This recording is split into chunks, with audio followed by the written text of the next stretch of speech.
kind of something like this. And you know, it's kind of like this has become the word for pickle. But in actuality, pickle can really mean a lot of things. And the method by which the most iconic pickle, certainly for us that we're most familiar with, that classic like dill pickle, is made by a process that can be used for anything. It can be used for anything that grows. It can be used with meats and dairy and like all, you know, lacto fermentation, which is, you know, I'll try not to use that word too much because it's sort of nerdy, but is really used all throughout food production and for things that are not food. So like I was saying, you can really use it for anything. And so when I think of pickling, I think of like lots of different things I can make, including some of the stuff that we put out today. And I wanted to highlight some of the less common things. And so essentially what's happening is, you know, there's bacteria that that live, you know, on the surface of all the stuff that grows. No, not yet. There's bacteria, you know, all around us. You know, I think at this point we now have come to know that when we talk about bacteria, there's bad bacteria, there's good bacteria. So there's bacteria that live on the surface of all the things that, you know, that we eat. It's in the air. There's actually lactic acid bacteria on our skin. And so it's not one thing. There's a whole group. There's probably hundreds, if not thousands, of different species of lactic acid bacteria. And what makes them special is that they consume sugar. And there's sugar even in these vegetables. It doesn't have to be sweet to have sugar. So they consume sugar and they create lactic acid, which, as the name kind of makes it sound, it's sour. So in addition to like pickled stuff, there's lactic acid fermentation going on in yogurt. That's like a big one, and those bacteria are eating lactose, which is in milk, and turning it into lactic acid. And so that's basically what's happening with all these vegetables, and that's how they get sour. And the reason they taste salty is because we add a lot of salt. And what's the salt doing? The salt is helping ward off the bad bacteria and other things that we don't want. And so there's a fine line between creating delicious food and spoilage. This idea of spoilage, and I always like, Rebecca always uses the word rotten, and I'm always like, that's not the word you mean to use right now. Because to me, there's like very specific, you know, uses for like what many of us would deem like the spoilage of our food. That's actually what's happening. And if we can control that process and we can steer it in the right direction, we can make something delicious as opposed to losing that food. And then we can even also make delicious things out of stuff that we thought we might want to throw away, which I'll get to in a bit. But basically, the lactic acid bacteria are actually quite happy in a salty environment. And so if we create an environment that is not hospitable to the bad stuff, but the lactic acid bacteria are totally fine, and then they will thrive, and they will make our food kind of sour. And while that's happening, there's other things going on that are also creating really nice flavors. So there's like flavors we add, like garlic and different spices, but there's also different microbial activity happening that's going to create lots of delicious flavors. So there's the fermentation process, which is literally just the souring, and that's what those lactic acid bacteria are doing. And then there's the aging process, which actually develops flavor over time. Another really good example of that is cheese. You know, the lactic acid fermentation is souring the milk, and it's separating it into curds and whey. But all of the things that create like cheddar and blue cheese and all those flavors that we're familiar with is actually other types of like microbial activity going on. So when we are working with fruits and vegetables, there's two methods that are basically doing the same thing.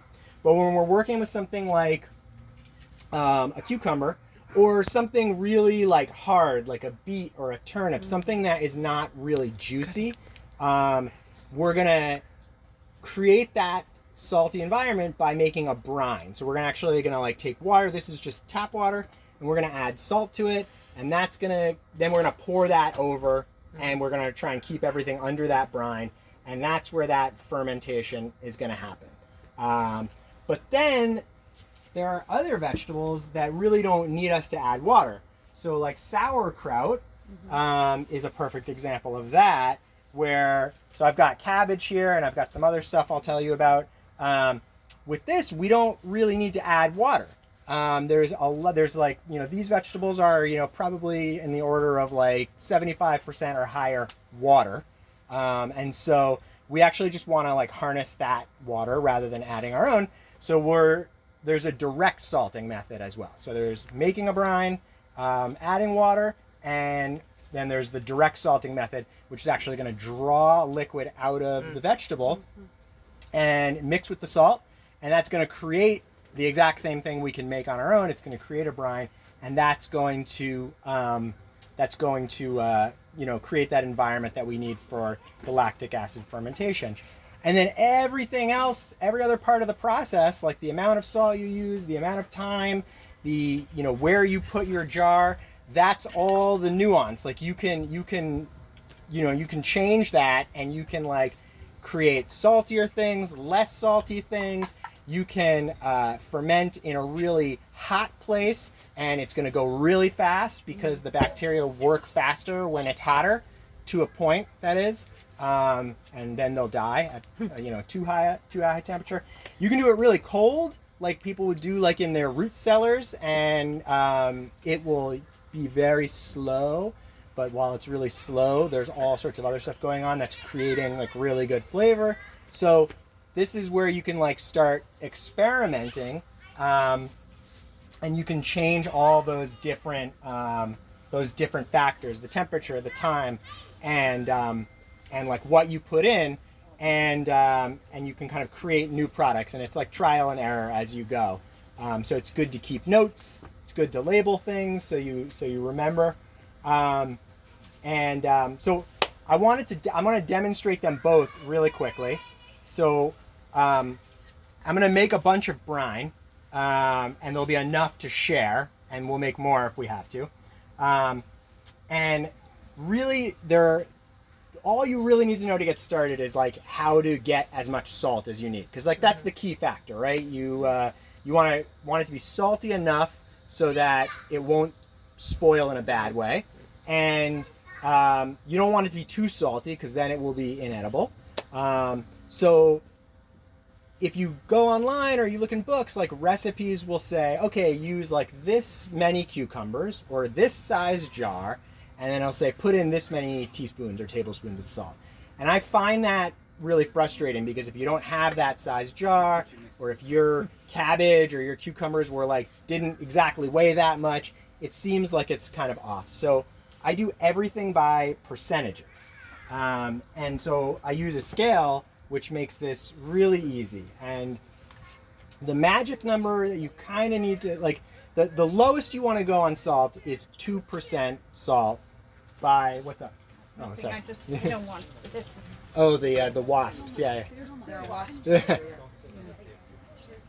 So the lowest we ever want to go on salt is 2% salt. That's like, below that, we worry about certain microbes being able to survive and sort of like mess up the process. So the lowest I ever go is 2%, and that's 2 to 2.5% salt is, and don't worry, I'll explain how you apply that number. That's about as low as I go for most things, because I like to sort of minimize the salt and accentuate the other flavors. For cucumbers, since that's what we're starting with today, a really good number is actually 3.5% salt. And the reason being is there are yeasts that tend to be on these cucumbers that can ruin a pickle. They can make it mushy. And so by upping the salt a little bit, we can like kind of further, make this like further like safe. So I'll go like 3.5% salt for cucumbers. Everything else, I kind of go in that 2.5 to 2 to 2.5% range, and generally I have no issues with spoilage in that way. So, actually, since I'm talking about yeast, another good thing to mention with the cucumbers is that the stem end, you can like leave everything together, you can cut everything up, But the blossom end, which is opposite where the stem would have been, usually I like to make sure and give it a real good scrub, because that is the location where some of those yeasts might have gathered that can make everything mushy in the process. So some recipes will tell you to cut it off. You don't have to do that. But I like to give it when I'm washing everything, I like to give it a little scrub with my finger to kind of get everything off. Is that true for other vegetables too? No, that's like a specific to cucumber thing.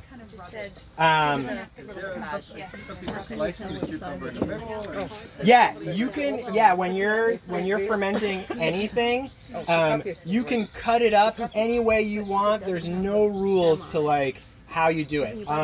With certain things that are really dense, the bigger they are, the longer they're going to take to fully ferment. I like to, as with this example over here, which I'll get to, I like to cut things small because we like eating, we like condiments. And so I tend to make a lot of things that can become a condiment and I can dump on top of something else rather than eat as its own thing. So I tend to cut things up really, really small so that the end result is something that can be put on top of or mixed into other things. So for the percentage, this is the key skill here is I'll just weigh everything, and I work completely in grams, and so there's no conversions that need to happen. So I weighed this container, and then I tared the weight of the container, and I've got 5,500 grams of water in here. And so I just use a calculator for any of the math challenged folks there. 3.5%, and I'm not great at math, but I got this one down. So 3.5%, you just want to multiply your weight by 0.035. And so that will tell me how much salt I want to put in. So it's I got 192.5. I will probably just round that to 200 because we're talking about grams, and a few extra grams is not really a big deal. So for making a brine, I'm weighing the water and I'm calculating how much salt I want to put in. And for direct salting, I'm going to just literally weigh the vegetables and I'm going to calculate a percentage of that to determine how much salt. So I'm going to weigh out the salt that I need for this, and I'm just going to mix it right in. A lot of recipes will talk about boiling water and then mixing in salt and other things. You don't have to do that. You just have to do a lot more stirring to get the salt to dissolve if it's not hot. But I don't like to work with hot water because heat kills the bacteria that we want. And so if you boil water and mix in salt, then you have to wait a few hours for it all to cool down. So I'm just going to weigh this out. And then while I'm, there you go. And then while that's all dissolving, what I kind of set these up already. But I'm going to add some things to the jar to help give everything flavor. Actually, before I start talking about that, I should tell you a little bit about the salt, because that is also important. David, can I also ask a question? Yeah. I noticed that your math is related to the salt and the water. Do the cucumbers come into play at all in that? No, when I'm making the brine, I do direct water to salt. There are other methods where you put everything in the jar and weigh it and use a different percentage, and it all works out the same in the end. But I find that more complicated. So I just do it. I do direct a percentage of the water, or the percentage of salt to the water. Okay. And then with direct salting, it's literally the weight of your medium and the salt. Now, so I'm using kosher salt. This is sort of the easiest salt option to use. This is the salt that I always have to cook with. I'm partial to Diamond brand or Diamond Crystal because I'm sponsored by them. No, I wish. I wish. I'm getting 90 cents for teaching this class today. No, I like this one to cook with because it has the texture. I like Morton brand salt. I like their logo better, but the texture of their kosher salt is too big. But for pickling, it all ends up working out the same because it all dissolves. Now, kosher salt has no iodine in it. And I used to swear up and down that you can't use iodized salt because the iodine will kill the bacteria. It turns out that's not really true. People ferment with iodized salt all the time and have been totally successful. So that's not really a big deal. But kosher salt has no additives. And then I also used to think that I didn't want to use sea salt because usually sea salt, like unrefined sea salts, have additional minerals in them, and that might somehow mess up the fermentation. But it turns out that those minerals are actually really good for the fermentation because minerals will kind of help keep vegetables crisp. So even though you don't know what you're getting, it's kind of a mixed bag with like an unrefined sea salt. Generally what's in the salt that's giving it all the different colors and everything will work really well. So sometimes I splurge and I buy Redmond salt, which is like a brand. It's like made in Utah somewhere or extracted from the earth in Utah somewhere. It's fairly affordable, and like lots of the cool pickling people on the internet right now swear by Redmond salt. So anyway, you just want, you want to, pretty much anything works. But because I always have this around and it's very affordable, kosher salt is a good way to go. Yes. Let's say you don't have any sort of measuring products or anything else. How much salt would go into, let's say, a quart of water or a gallon of water? Oh, yeah. I mean, you're putting me on the spot. I mean, I would have to do the math quickly. Come tomorrow. I just want it to be easy. No, but if you you a quart of water, yeah, do the math. if you go online though and you read different recipes for doing any of this stuff, most people will give you volume measurements. It's either a recipe they had or they worked out the math, but they wrote it in volume measurements. And also, there's like a really large margin of error here. If you have too much salt, you just end up with kind of a salty product, but it's going to work. If you have a lot of salt, it might also take longer to ferment because the higher the salinity goes, that slows down the bacteria a little bit. So actually, with the cucumbers as an example, we all know that there's half sours and there's full sours, and the novice would tell you that the half sours are just not fermented as long, which it is in essence is true. They're just less sour because they've spent less time fermenting. But also, if you really get into like the details, the full sour pickles are saltier, and so what happened is the fermentation took longer, and so it kind of more intensely soured the cucumbers over a longer period of time. And this plays out actually with everything you pickle. So I'll kind of ferment things out at room temperature, and I'll talk about that in a bit, all the different stages of that. But I will ferment stuff at room temperature, and when I decide it's done, I'll stick it in the fridge, but I'll kind of shuffle it in the back behind everything else I have and forget about it for a while. And even in the refrigerator, it's developing more intense, more complex flavors over time. And so there's an aging that happens, especially with more salt, over longer periods of time, even at cold temperatures. So if this one wants these to be half sours, do we just put them in the fridge sooner? Yeah, so I made a big batch of like pickles here in this bucket a couple weeks ago, and after one day, I took some out and put them away. And It was very hot then. yeah, it was really hot because it's not temperature controlled in the bungalow. Wait, what? It's not, at least not in ours. I don't know about all yours. We have a central AC. I don't know what you're talking about.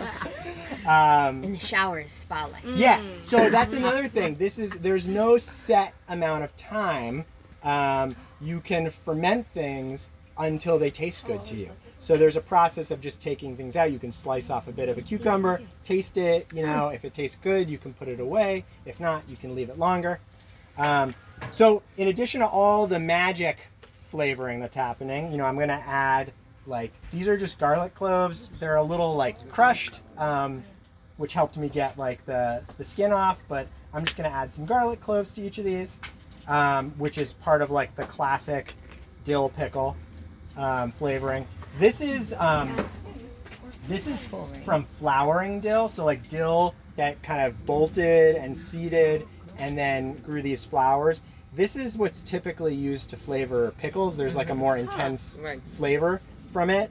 So I'll stick these in, and you can really just jam things in here.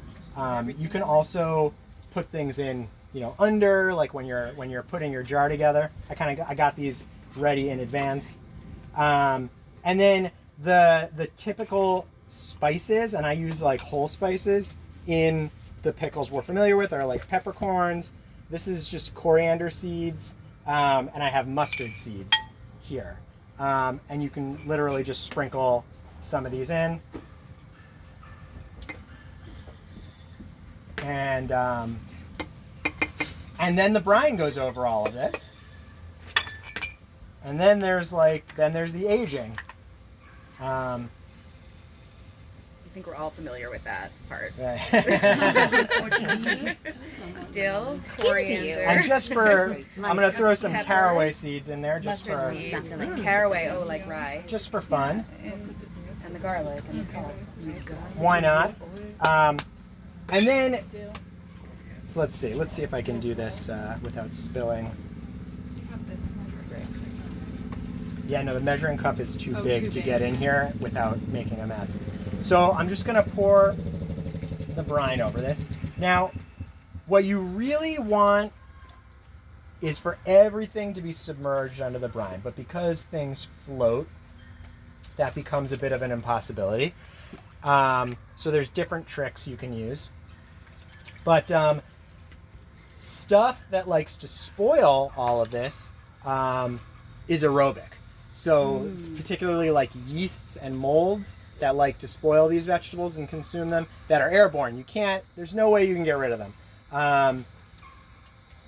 They thrive with oxygen. So anything above the surface of the liquid is sort of in danger, and it's not being exposed to the good stuff that's going on. So there's different things you can do. You can wedge everything in there so it kind of holds it down. You can get, this is a pickling weight that you can get, and this, they make them nice enough to fit right in the top of a jar, wide mouth mason jar, so that holds everything down. Fancy. You can also do things I tend to save the outside of cabbage and fold this up and jam it into the top, because if this molds a little bit, I don't care. I'll just throw it away. But you can kind of do the same thing, or you can just kind of check on it every day and push things down and mix them around a little bit. You're allowed to open it? Yeah, that's what I want to ask. Yes, you're allowed to do everything. So Turn mine around. let me tell you a little bit about the aging process. So Before you get to that, yeah, does vinegar play any role in no vinegar. Vinegar is a total other branch of pickling. And no sugar. No sugar, because all the sugars you want are naturally present in whatever you're pickling. So vinegar pickling doesn't involve any live microbial action. In this, it's the bacteria that are creating the acidity, and that's why these dill pickles at the supermarket are in the refrigerator section, and vinegar pickles are on the shelf. Oh. Because if dill pickles were on the shelf, the jars would all explode. Yeah. Which is a really good segue into the aging process. So, like I was saying before, there's hundreds of different bacteria at play here that are all in this lactic acid family. And in the first few days, the ones that are most active, that tend to thrive when we sort of freshly have the salt water or whatever's going on, and it hasn't acidified as much yet. The first ones that are super active are they're prone to creating a lot of carbon dioxide. And so in the first few days, your ferment will be really active, really bubbly. The brine may overflow a little bit. And so there are a few different ways to deal with this. So I've invested in fermentation lids, and this will allow the carbon dioxide to escape, but not anything to get in. And so I can screw these on, and Yours won't explode. yeah, it won't explode. If it's super full and really active, the brine might kind of leak out. So I always put like a towel or a dish under what I'm doing. But this will kind of like let everything, it supports my busy lifestyle, so I don't have to be checking my ferments all the time. Another thing you can do is you can do like cheesecloth or even just like paper towel over the lid. And you can either rubber band it in place, or you can use the metal band and screw it on over cheesecloth or paper towel. And that lets gas escape and keeps out yeast and fruit flies and stuff. Or you can screw a lid on and you can what we affectionately term burp the jar once a day or once every 2 days. And that just lets the gas escape. That's all the vinegar ones? Or No, with the regular ones? that's with this, yeah. So in the first few days, super active. And then as the brine, as everything gets a little more acidified, it tilts like the conditions towards that are better for other types of lactic acid bacteria that produce more lactic acid and less carbon dioxide. So they're all kind of producing all of their different byproducts, but some are gassier, some are less gassy, and so can relate. you can leave the ferment will become less active over a few days. Even though it's still producing some carbon dioxide, it'll be less bubbly. You won't have to burp it as much or at all, and it's like acidifying more. Now with cucumbers, even for like super sour cucumbers, we're talking about 5 to 7 days.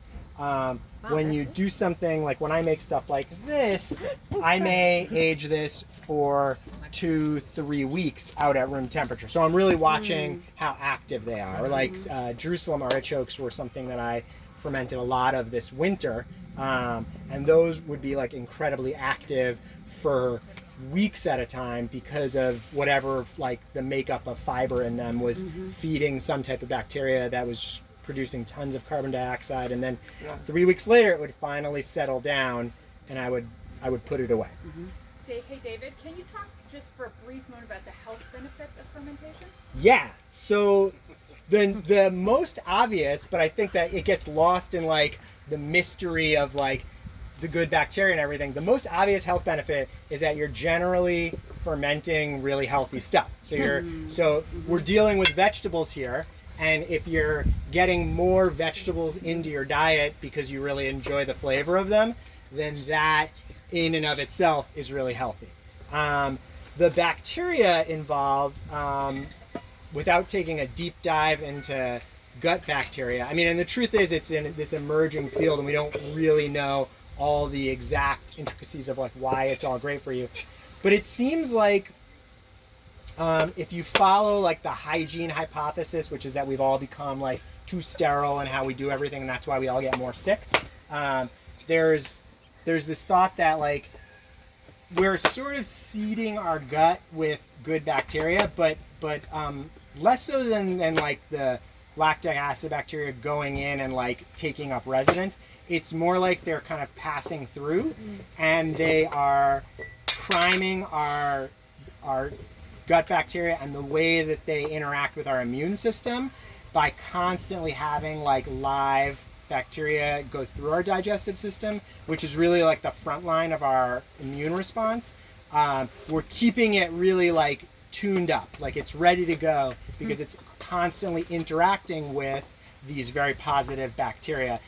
And so that leads us in the direction of saying it's not just about eating a few live things like yogurt or pickles when you're feeling sick, but it's about incorporating these into your diet every day or, every, as part of your regular diet, because we're getting the benefits of the food itself, the fiber, the vitamins, the minerals. We're also getting the benefit of this constant flow of like live visitors through our digestive system that's influencing the makeup of the residents of our digestive system in a positive way, keeping it the way we want it to. So you don't lose any of the nutritional value of the whatever it is you're putting in? Not really. I mean, there's definitely going to be an exchange. Like these bacteria are consuming fibers that we can't necessarily digest, and then they're creating byproducts that we can. But then they're not getting everything. And one of the main benefits of just plant-based foods in general is that there's a lot of fiber in it that we can't digest, but the residents of mostly our colon can digest. And when they are digesting it, they're creating byproducts that we can't get anywhere else, like particularly short-chain fatty acids. And those are actually strengthening the cell lining of our colon and making our immune system and our digestive system healthier as they go. And there's all sorts of links now to irritable bowel disease and IBS and other conditions that positively influencing gut bacteria seem to be, for some people at least, seem to be from helpful. this. From lactic acid fermentation and other live David foods. forgot to mention that he's professionally a dietitian, so this brings expertise to this question. I just felt like you were to I feel like that is, you do have a credential to do that. Right. This is correct. Thank David? goodness. Yeah. Can I ask a question, speaking of health? For Sure. people who are on restricted salt diets, is there any way to pickle? If you're on a restricted salt diet, there's sort of no way around that. Even 2% salt by weight of all that stuff is pretty salty. In one of the sort of Torahs of pickling, by Sander Katz, he talks about pickling with much less salt, particularly for people with a reduced salt diet. It's possible, but the end result is probably not going to be what you want. It's probably going to end up being a lot mushier.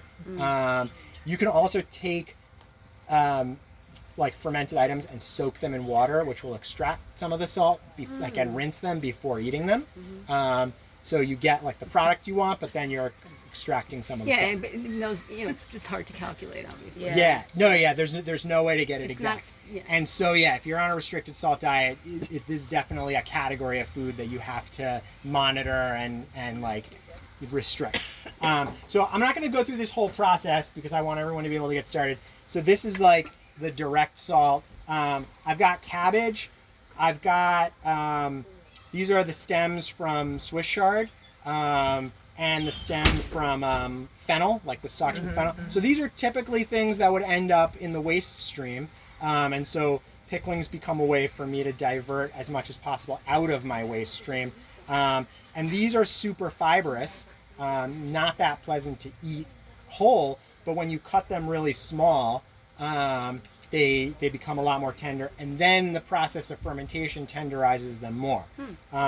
So I tend to work all these into things that I'm doing. And I have some chili pepper as well. And so I'm going to weigh this, and then I'm going to calculate 2% of salt that I'm going to put on, and I'm going to mix it all by hand. And then, as opposed to the cucumbers, which are kind of sitting loosely, that we cover and brine, so now the water has pushed out all the oxygen and made contact with everything. This is going to get pushed into a jar like this, and I'm really going to pack it in there because we want to basically force out all the air. We don't want any air bubbles. And then all that liquid is going to come out of the cabbage and the other things, and it's going to create that brine. And it's really, I'm going to follow the same procedure. I'm going to weigh it down so I get that liquid to come up above everything.